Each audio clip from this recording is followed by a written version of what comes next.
Sahanavavatu Sahanau bhunaktu Sahaviryam karavavahai Tejasvinavadhitamastu Ma vidvishavahai Om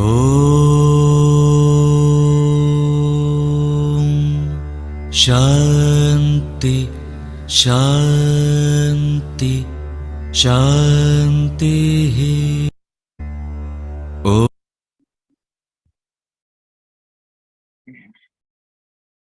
Good evening and good morning. Welcome back. Welcome to the final session of this year. And also today we will be completing our review of Mundaka Upanishad. So we have been reviewing Mundaka Upanishad for last 6 weeks. So today we will be completing that. So we were discussing third Mundaka. We completed the first section, first khanda of the third Mundaka.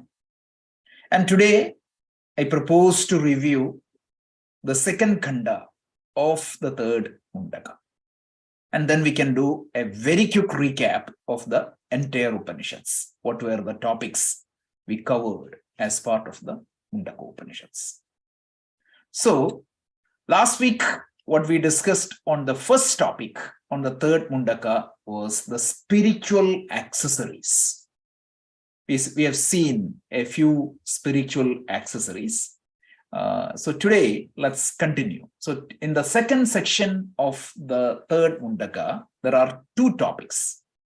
The first topic is the virtues we need to cultivate in our spiritual path. And finally, the Jnana Phala. So let's start with the first topic. So the first thing is the priority. It is called, in our life, we do have priorities for different things, correct? Why a lot of people, even though they are interested in attending the Upanishad class, they cannot come? Because they have a different priority. So if you want to know, kasminno vijnade sarvamidam vijnadam bhavati, that is how we started this chapter. If you really want to get into the final destination, if you want to know the Atma, if you want to get Jivan Mukti, if you want to achieve the highest state of the spiritual sadhanas, then there is one condition. How can you achieve the greatest goal if that is not your priority, high priority? So whatever, everything else is good, but this is the highest priority. So if you really want moksha, if you really want to achieve the highest possibilities of life, then Atmanveshana or seeking Atma should be the highest priority. The spiritual path should be the highest priority. You should have that intense desire to get liberated. So Shankaracharya tells 3 examples. Just like a mother has some affection for the child, one should have that type of love and affection for getting liberated. Example number 1. Example number 2 Shankaracharya uses is a lover, like has what type of, when you are in that loving stage, what type of affection you have for your lover. You should have that type of affection for this. The third one is, if you are addicted to a material object, let's say movie or food, what type of desire you have to get that? That type of desire you should have for Atmanveshana. Now we all understand why we are not able to liberate. Is this the primary priority? If this is the primary priority, you will get the result. So priority is the first thing. I'm not saying that this should be the first priority now, but at least it should not be the last priority. Let's lift it up something. So that's number one. The second topic is, if there is one message that every Upanishad continuously speak, that is strength, balam. It's the strength, not just the physical strength or mere mental strength. It is the strength born out of the conviction that I am Atma. There is something higher. So this strength is very important. I put a lot of quote from Swami Vivekananda. This was his most favorite topic in all the Upanishads, right? So this strength, which is born out of conviction, this is going to help us to cross all the obstacles, right? So Vivekananda was big fan of this strength. He used to say, strength is life, weakness is death. And he used to say, if I learned something from Upanishads, it is the message of the strength. This is very important. So we need to gain that strength. There are many ways to gain that strength. First of all, once you know Atma, that is strength. And second thing is, anything that makes us weak, physically, intellectually, spiritually, Vivekananda says, reject it like a poison. So, very important second skill you need to develop is strength. The one is priority, second is strength. 3 more to continue. Let's go to the next one. Third one is alertness. Alertness means you don't want to take anything for granted. See, the scriptures are given to us by this teaching tradition. If the scriptures was not there, we would not have even known this. So we need to be mindful, alert, and we need to feel blessed that the scriptures are available, teachings are available, and okay, there's a lot of errors in that. I don't know what happened. The spell check, I think automatically changed it, something like that. A lot of opportunities were given to us. So all these cannot be taken for granted. So I was told by somebody, right? These means we offer all these teachings for free of cost. So sometimes people may not take a value for that. When you pay for certain courses, you know, like how much you pay. So you're all blessed to get these teachings available to us. There is a beautiful story. This is so funny. Somebody was telling me the story. Like there's an organization in India called Gorakhpur Gita Press.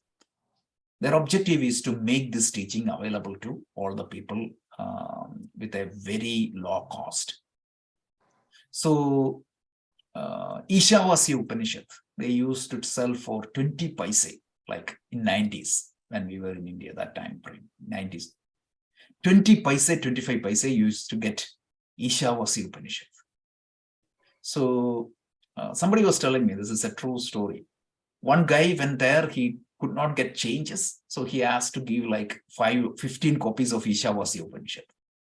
And after some time, this friend was telling like, his table was like shaking because one of the leg didn't have the length not correct. The next day, what you're seeing, Ishavasya Upanishads is used for keeping that table up. When you don't see that value, when you put a material price, because like, look at all our classes we do, like, yeah, if it is free of cost. So sometimes we should not just say that we need to be alert. We need to be mindful. The next skill is sannyasa. Sannyasa here means don't take the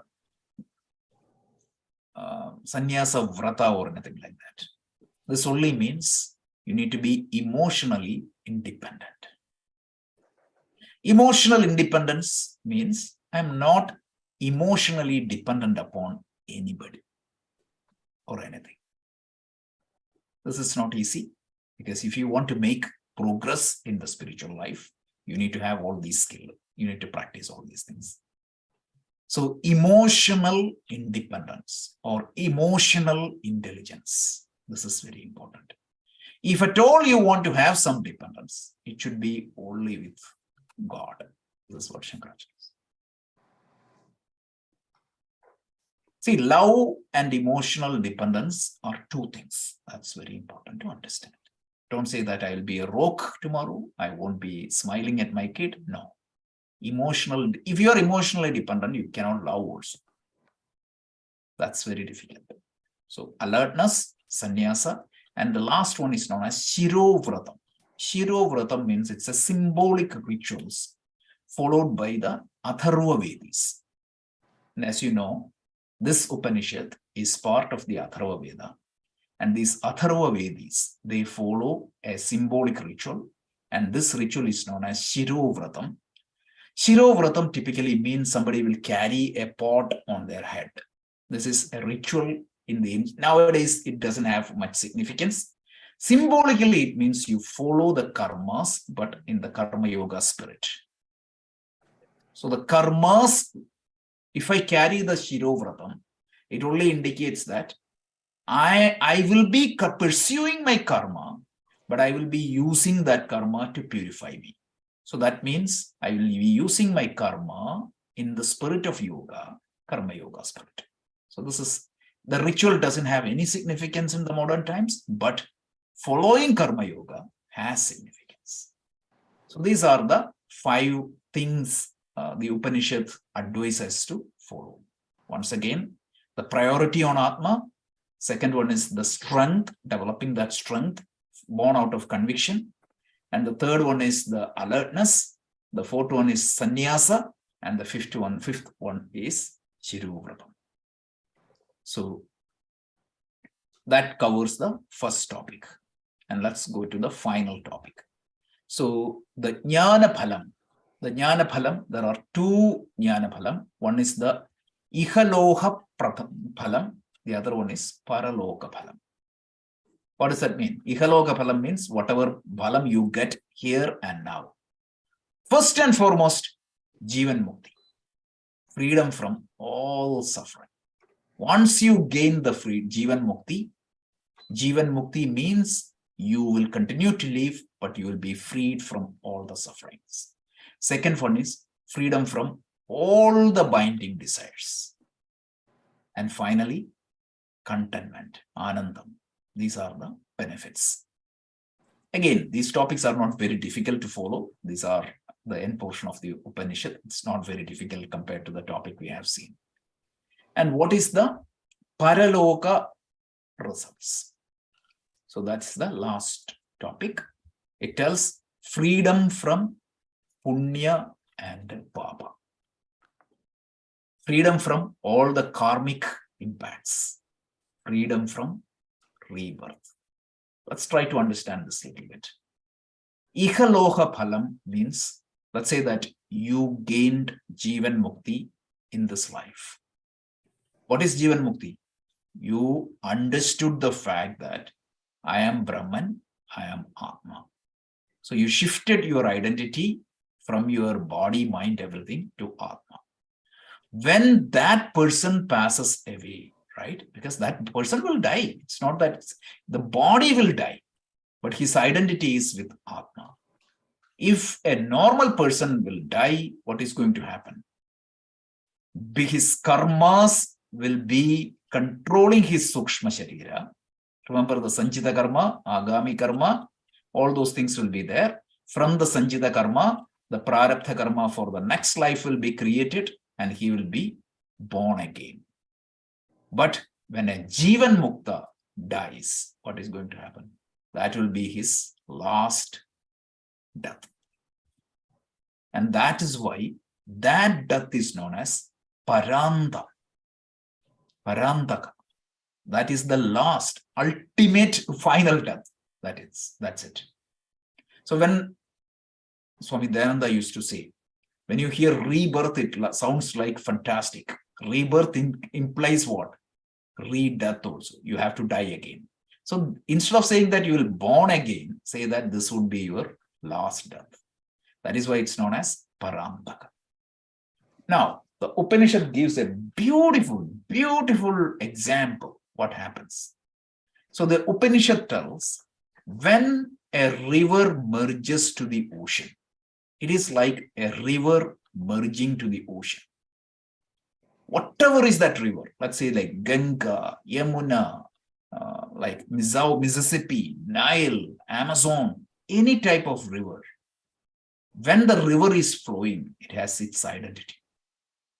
But when it merges the ocean, what is going to happen? The river loses its identity and the river merges with the ocean. So when that person dies, his individual identity may go away, but is anything happened to him? Is anything happened to the river water when the Ganga merges with the Bay of Bengal? Is anything happens to the Ganga water? No. The Ganga water will be part of that larger oceanic water. It changed its identity from mere being a river to that mighty ocean. This is what that happens. This is the example used. It's a brilliant example. So that covers the third chapter topic.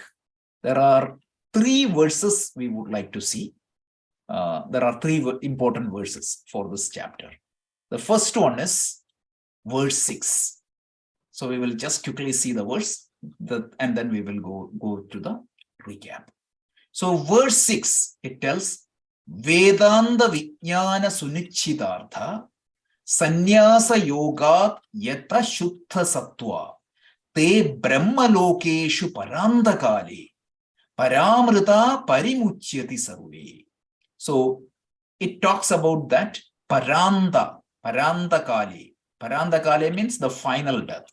So a person who, because of the knowledge of the Vedanta, who understood the Brahman, who has renounced and with a pure intellect, that person, what happens? At the end of their life, they will merge with Brahman and becomes completely free. So this is such an important verse. So that's what the mantra 6. And then the second important mantra of this particular section is mantra 9. This is the beautiful example I was talking earlier. So the mantra 9 tells, Sayoha vai tat paramam brahma veda brahma. I'm sorry, actually I didn't copy the mantra 8. Let's see if I copy it. Yeah, it's there. Mantra 8 is there. Mantra 8 is the example of the river. Yada nadyai syandamana samudrai stam ganchati nama rupe vihaya tadhan vidwan nama rupat vimukta paratparam purusham upaiti divyam.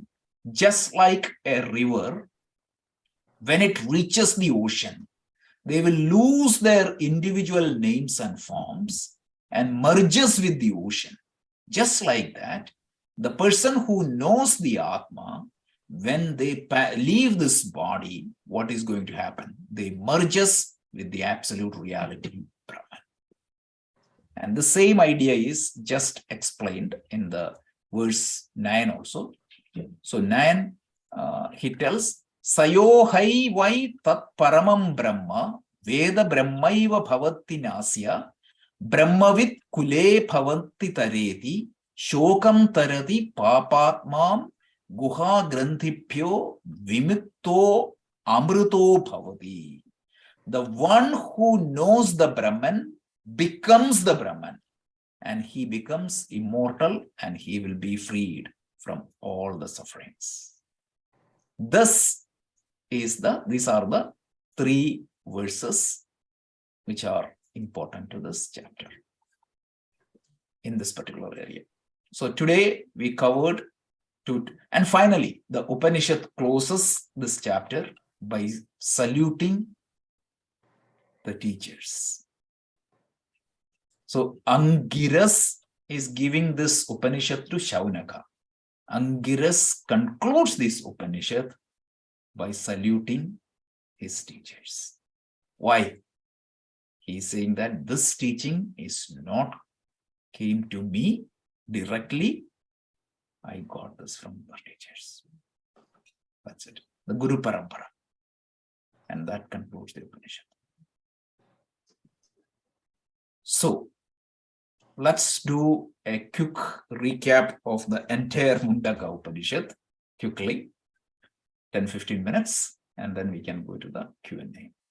First of all, in our Upanishad series, we picked up Mundaka Upanishad as the first Upanishad because it is not too big, it is not too short, it covers the key topic of the Upanishad. So that's why we picked it up. And this Mundaka Upanishad is part of which Veda? You can all unmute. We can have a dialogue and talk. So which Veda? Anybody remember it? Atharva Veda. Atharva Veda, right. This is from Atharva Veda. And this Upanishad has how many mantras? Anybody remembering this? 67 mantras. And this Upanishad has 3 chapters. And each of this chapter is known as Mundaka. And each Mundaka has 2 sections which are known as Khanda. So 3 Mundaka, 6 Khanda, 65 mantra, and this came from Atharva Veda. This is the landscape. So the first Mundaka has 2 topics. First Mundaka, Prathama Khanda, had 2 topics. Anybody remembering? It's the Avatarika, introduction, and Brahma Vidya Samkshepaha, a quick summary of the entire the knowledge of the Upanishad. So what is Avatarika? So the Avatarika starts with the lineage, the divine lineage. What is the lineage? If you remember, the whole teaching started from the Lord himself, Narayana, to Brahma, Brahma to whom? Atharva Rishi, Atharva Rishi to Angira, and Angira to Shaunaka. This is glorifying the teaching lineage. Why? Because this is not an ordinary teaching. Just to highlight that, glorifying that teaching lineage. That's the first portion. And then in that Avatarika, the Upanishad introduces the student of this Upanishad, who is Shaunaka. Shaunaka is a Grihastha. He approaches the sage Angiras, who is a disciple of the Atharva Rishi, and asks one important question. This is the theme of this Upanishad. What is the question? Kasminno vijnade sarvamidam vijnadam bhavati. By knowing what? I will know the most fundamental thing in the universe. What is the fundamental building block of the universe? By knowing which, I understand the entire universe. So please don't misunderstand here. By knowing the fundamental, you may not be, because by knowing the gold, you may not get to know the specificality about an ornament, but you will be gaining information about the most fundamental thing in the universe. So that is the topic number, the first Khanda. And in the second Khanda, Brahma Vidya Samkshepaha, 2 topics were introduced. Anybody remembering? It is the summary of Brahman in 2 different angles. One is called Swarupa Lakshana, and the second one is Tatastha Lakshana. So Rupa Lakshana means you are describing the nature of the Brahman. Right. So Rupa Lakshana, it tells Brahman, or the absolute reality, is pure, attributeless consciousness. That is the definition. And what is the Tatastha Lakshana of Brahma? Jagat Karanam Brahma, the cause of the universe. Tatastha Lakshana means you will point out something and you will say that this is coming from that. Tatastha Lakshana. Swarupa Lakshana means you are not using any other reference. you're directly defining Brahman. So Sarupa Lakshana means when you define the Brahman, it is consciousness. Whereas Tatastha Lakshana means you're pointing out something which you are seeing, which is the world or the universe. So Jagat Karanam, Jagat is visible to me. The cause of that Jagat is Brahman. So this is the two topics. This is Mundaka number 1.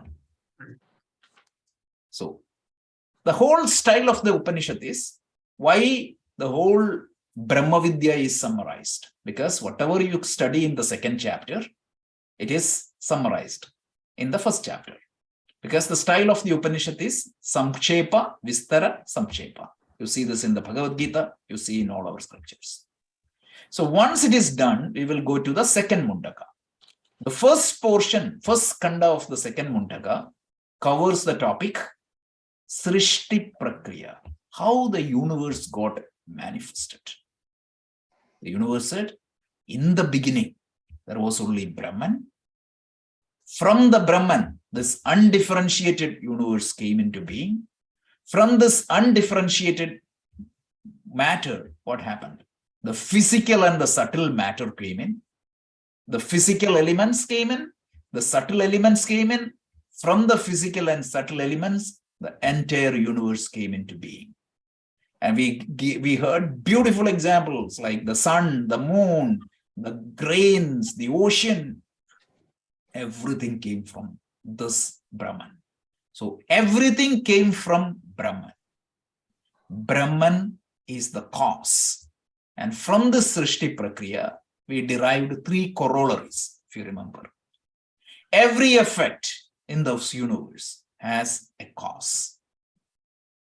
The universe you see has a cause.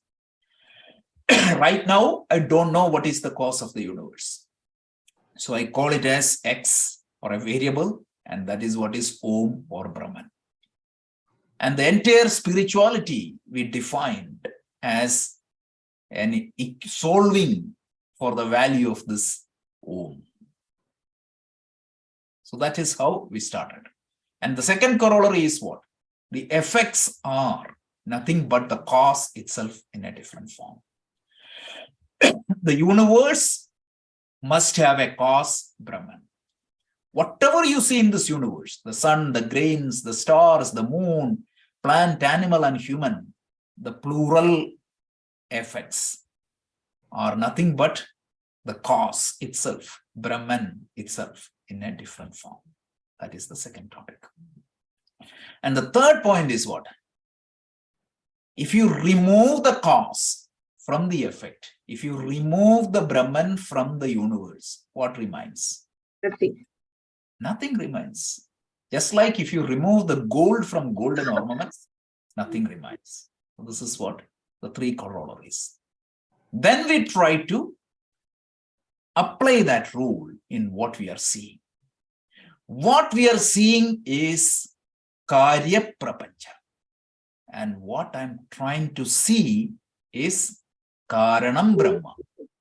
So I'm trying to find the Karanam Brahma in the Karya Prapancha.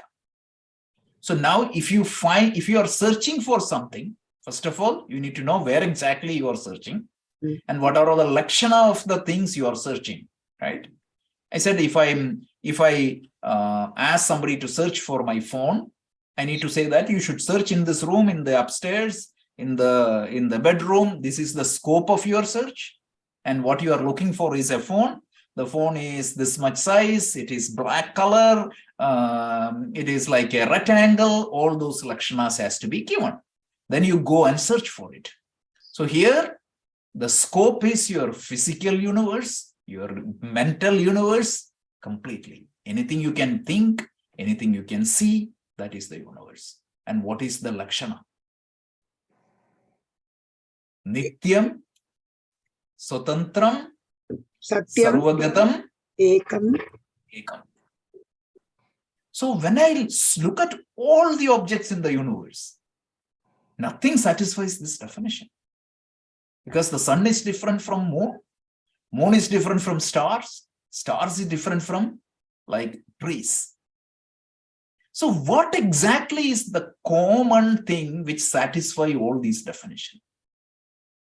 We logically concluded that the sun exists, the moon exists, the plant exists, the human exists, the ocean exists.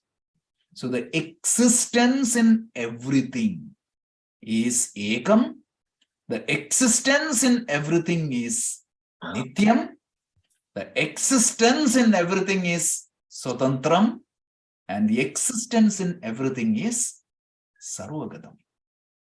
So in the Karya Prapancha, there is only one thing which satisfies the definition or the characteristics of the Brahman, and that is existence. So the Rishi tells, Sat eva Brahman. Sadeva Saumya Brahma Asid. Therefore, O child, this Brahman you are looking is nothing but the existence.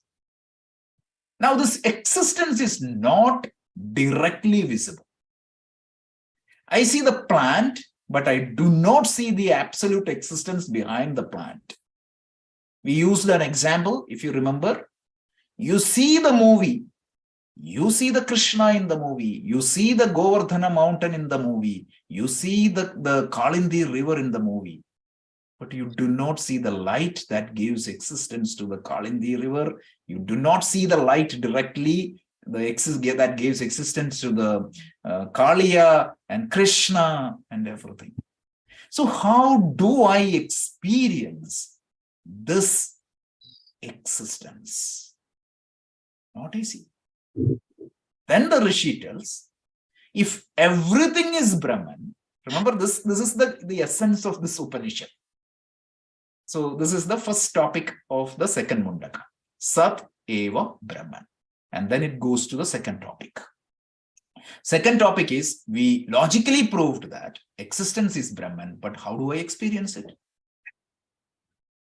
He said, the Upanishad tells, if everything is Brahman, I am also Brahman. I do have an experience of myself. So what is that me I am experiencing? It is the consciousness in me.